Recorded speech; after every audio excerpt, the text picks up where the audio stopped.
నమస్తే చేతన్ గారు. నమస్తే మేడం. చేతన్ గారు, కొంతమందిలో చూస్తూ ఉంటాము, చేతుల్లో కానీ కాళ్ళలో కానీ నరాలు తిమ్మిర్లు ఎక్కుతుంటాయి. ఆల్ ఆఫ్ సడన్ అయిపోతుంది. పడుకుంటారు, లేచేసరికి ఒక చెయ్యి అంతా బాగా తిమ్మిరి అయిపోయింది, అసలు పని చేయదు, అంటే స్పర్శ కూడా ఉండదు, అట్లా అయిపోతూ ఉంటారు. మళ్ళీ వితిన్ మినిట్స్లో తగ్గుతుంది. తిమ్మిర్లు అవ్వటం, తర్వాత మంట రావటం భలే ఇబ్బంది అనిపిస్తూ ఉంటుందండి. చాలా భయం కూడా వేస్తుంది. అయినా కూడా డాక్టర్ దాకా అంత త్వరగా పరుగులైతే పెట్టరు, వెరీ క్యాజువల్గా తీసుకుంటారు. ఏ షుగర్ వల్ల వచ్చిందో, బీపీ వల్ల వచ్చిందో, అట్లా ఎవరికి వాళ్ళే ఊహించేసుకొని వాళ్ళకు వచ్చిన రెమెడీస్ని ఫాలో అయిపోయి లైట్ తీసుకుంటారు. నిజంగా ఇది లైట్ తీసుకునే విషయమా? అసలు ఎందుకు ఇట్లా కాళ్ళు చేతులు తిమ్మిర్లు ఎక్కుతాయి? మీ దగ్గర సెల్ ఫోన్ ఉంది కదా, డెఫినెట్గా దానికి ఛార్జర్ ఉంది కదా, ఛార్జింగ్ మనం సాకెట్లో పెట్టినాం, అడాప్టర్ ఆన్ చేసినాం, ఆ పిన్ ఉంటుంది కదా ఛార్జింగ్ కోసం పెడతాం, అది మీ ఫింగర్ బై ఛాన్స్ కొద్దిగా వెట్టుందంటే స్పార్క్ వస్తుంది కదా, లైట్గా కరెంట్ పాస్ అయినట్టు అవుతుంది. ఎస్. ఇప్పుడు అట్లనే మొత్తం అరికాల్లో అవుతుంది, అరిచేతిలో అవుతుంది, చేతులు లాగుతున్నాయి, తిమ్మిర్లు అనిపిస్తుంది. సేమ్ ఫీలింగ్ ఉంటుంది. మీరు ఒకసారి ఆలోచించి చూడండి. మళ్ళీ ఏం చెప్తారు తెలుసా పేషెంట్? మొత్తం మంట అవుతుంది, చేతులలో మంటలు వస్తున్నాయి. ఎందుకంటే ఏదైతే నరాలు ఉంటాయి కదా, ఇప్పుడు brain and spinal cord, okay, central nervous system అంటారు.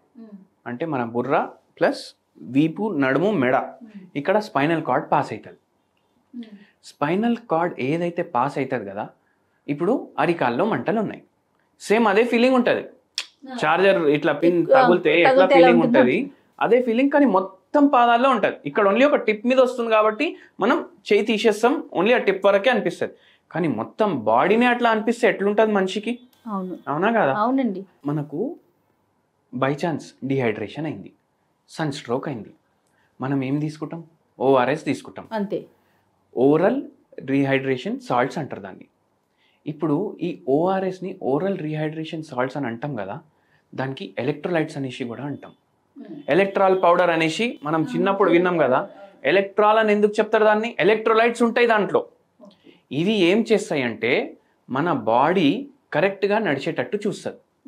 ఎలక్ట్రోలైట్స్, ఎలక్ట్రిసిటీ, జర వర్డ్ కామన్ ఉంది కదా. ఎందుకు ఎలక్ట్రోలైట్స్ అంటారంటే మన బాడీ నడిచేది ఎలక్ట్రిసిటీ మీద నడుస్తుంది మన బాడీ. అందుకే ఎలక్ట్రోలైట్స్ ఇంపార్టెంట్. కరెంట్ సరిగా పాస్ అవ్వాలి మన బాడీలో అంటే సోడియం, పొటాషియం, మెగ్నీషియం, ఫాస్ఫరస్, ఇవన్నీ ఇంపార్టెంట్. ఇవన్నీ దాంట్లో ఉంటాయి. రైట్. ఇవన్నీ దాంట్లో ఉంటే అది మన బాడీలో కరెక్ట్ ఉంటేనే కరెక్ట్గా ఎలక్ట్రిసిటీ పాస్ అవుతుంది. ఈ ఎలక్ట్రిసిటీ ఎట్లా పాస్ అవుతుంది? నరాల ద్వారా పాస్ అవుతుంది. ఇప్పుడు నరాలు డ్యామేజ్ అయినాయి, షుగర్ వ్యాధి వల్ల డ్యామేజ్ అయినాయి. లేదు అంటే డీజెనరేటివ్ డిస్క్ డిసీజ్ అంటారు. మోకాలు నొప్పులు వస్తున్నాయి కదా, మోకాలు నొప్పుల్లో ఆస్టియోఆర్థరైటిస్ వల్ల వస్తున్నాయి కదా, అట్లనే ఆస్టియోఆర్థరైటిస్ నడుములో కూడా అవుతుంది. ఇప్పుడు ఈ స్పైనల్ కార్డ్ ఉంటుందా, దానికి ప్రొటెక్షన్ చేయడానికి బోన్స్ ఉంటాయి, దాన్ని వర్టిబ్రే అంటారు. అంటే మొత్తం స్పైనల్ కార్డ్కి చుట్టూ ఇట్లా రింగ్స్ లాగా బోన్స్ ఉంటాయి, దాన్ని వర్టిబ్రే అంటారు. ఇప్పుడు దాంట్లోనే ఆస్టియోఆర్థరైటిసో, ఆస్టియోపోరోసిసో, లేదంటే ఏమైనా డిడిడి అంటే నేను ఇప్పుడు డీజనరేటివ్ డిస్క్ డిసీజ్ అన్నాను కదా, లేకపోతే ఇంకా వేరే కాంప్లికేషన్ ఏమైనా అయింది. ఇప్పుడు అక్కడ అట్లా అయిందనుకోండి, ఇంటర్వర్టిబ్రల్ డిస్క్ స్లిప్ అయింది, డిస్క్ బల్జెస్ అయినాయి. అప్పుడు ఏమవుతుంది? ఆ నరం, మెయిన్ నరం బాడీది స్పైనల్ కార్డ్, అది కంప్రెస్ అవుతుంది. అది మెయిన్ వైర్ కదా, అది కంప్రెస్ అయింది. ఇప్పుడు ఏమవుతుంది? కరెంట్ మనకు ఎట్లా తగిలింది అట్లా ఒకటేసారి కరెంట్ వస్తుంది, ఒకటేసారి కరెంట్ పోతుంది. ఇప్పుడు మనం కంటిన్యూస్లీ స్విచ్ ఆన్ ఆఫ్ చేస్తే లైట్ బ్లింక్ అవుతుందా కాదా? ఆ వైరింగ్ లో ఏమైనా ప్రాబ్లం అయితే ఇట్లా బ్లింక్ అవుతుంది లైట్. ఇక్కడ కూడా అది బ్లింకింగ్ అవ్వడం వల్ల, ఒకటిసారి ఎక్కువ కరెంట్ రావడం వల్ల, ఆ ఎలక్ట్రిసిటీలో ప్రాబ్లం రావడం వల్ల మనకి ఇట్లా అరికాల్లో మంటలు, కాళ్ళు లాగడం, చేతుల్లో మంటలు, ఒక్కొక్కసారి తల కూడా పట్టేసినట్టు, తలలో కూడా మొద్దుగా తిమ్మిర్లు అయిపోయి ఇట్లా ఇక్కడ ప్రాబ్లం ఉంటాయి. ఇప్పుడు ఏంటంటే మెడ ఉంటది కదా, తలకు సప్లై చేస్తుంది, చేతులకు సప్లై చేస్తుంది, నడుము ఏమో కాళ్ళకు సప్లై చేస్తుంది.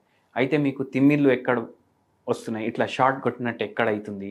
అయితే నడుము భాగంలో ప్రాబ్లం ఉంటే కాళ్ళకు అవుతుంది, మెడలో ప్రాబ్లం ఉంటే చేతులకు అవుతుంది. కొందరు పేషెంట్లు ఎట్లా వస్తారు? షుగర్ వ్యాధి పేషెంట్లు వస్తారు. షుగర్ వ్యాధి అన్కంట్రోల్డ్ ఉంటుంది వాళ్ళకు.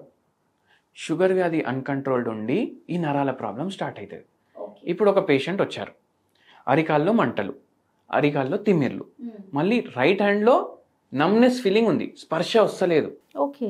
లెఫ్ట్ హ్యాండ్లో స్పర్శ ఉంది కానీ మంటలు ఉన్నాయి. అయితే మనం హోమియోపతిలో ఏదైతే సిమ్టమ్స్ ఉంటాయి కదా డీటెయిల్గా తీసుకుంటాం. ఇప్పుడు ఓన్లీ తిమ్మిర్లు ఉన్నాయా, నరాలది ప్రాబ్లం ఉందా, మందు రాసి ఇవ్వం. ఇప్పుడు లెఫ్ట్ హ్యాండ్లో మంటలు ఉన్నాయి, రైట్ హ్యాండ్లో స్పర్శ లేదు, మనం అట్లనే తీసుకోవాలి. సిమ్టమ్ సపరేట్ సిమ్టమ్ లాగా తీసుకోవాలి.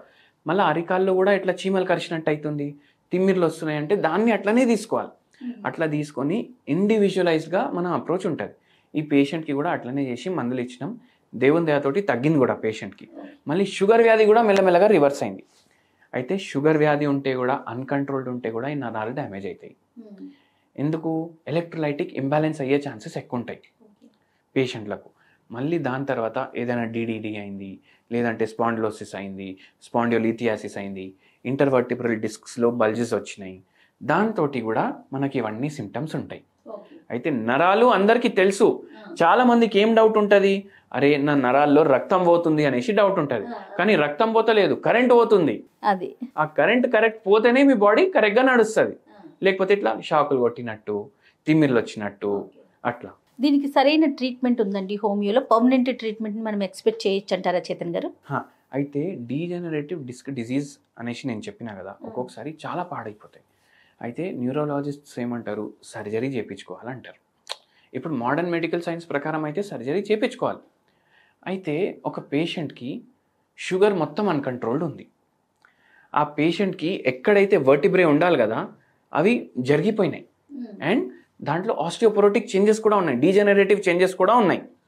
అయితే మన దగ్గర వచ్చిండ్రు, ఎవరో రెఫర్ చేస్తే మన దగ్గర వచ్చిండ్రు, సార్ నాకు ఒక్కటే అర్థం చేపియండి, నాకు ఒక్కటే మీరు సరే తగ్గుతుంది, నేనైతే తగ్గుతుంది అనేసి అంట.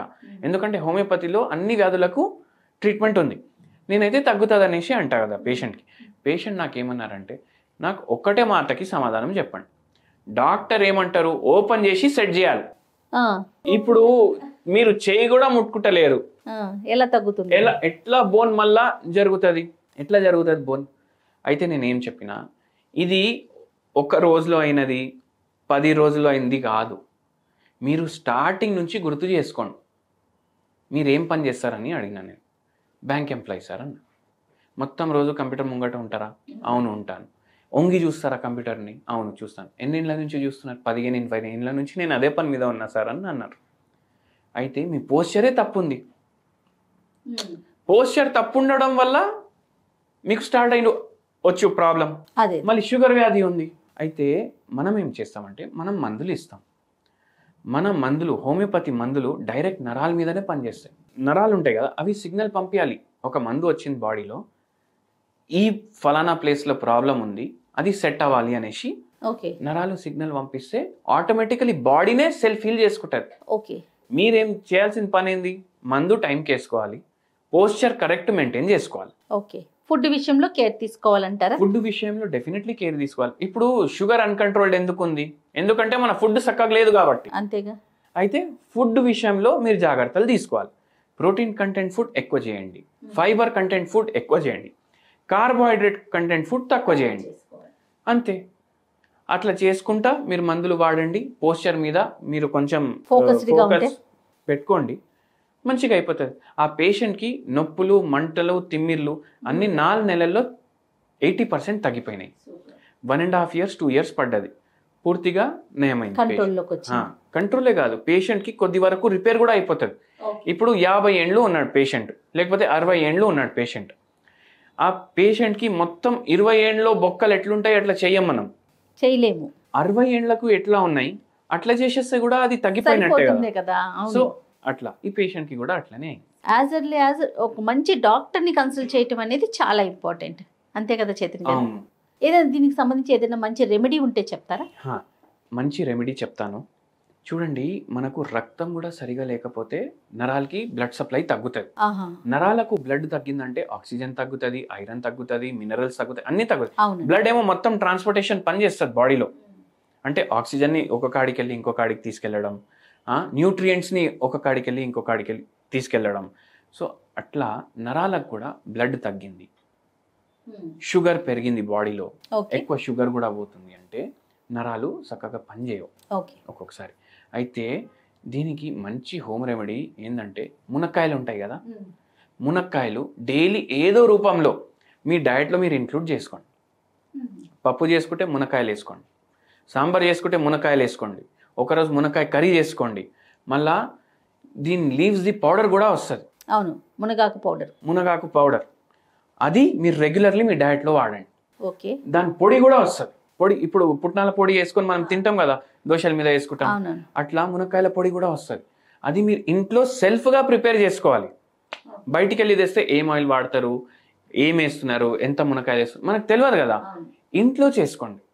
ఇంట్లో చేసుకుంటే మీరు హైజీనిక్గా ప్రిపేర్ చేసుకుంటారు. ఏది హెల్త్కి మంచివి ఆ ఐటమ్స్ వాడి ప్రిపేర్ చేసుకుంటారు. డైలీ 2 బుక్కలు మీరు రైస్ తోటి అది కలుపుకొని తినండి. ఓకే, చాలా బెటర్ ఉంటుంది. మళ్ళీ ఇంకోటి ఫ్యాసినేటింగ్ నేను చెప్తాను.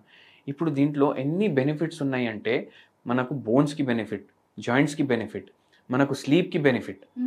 ఏమైందంటే నేను ఒకసారి చండీగఢ్ పోయినా. డైలీ హోటల్లో బ్రేక్ఫాస్ట్ బుఫే ఉంటారు కదా, నేను ఇడ్లీ సాంబార్ తీసుకొని తింటున్నా.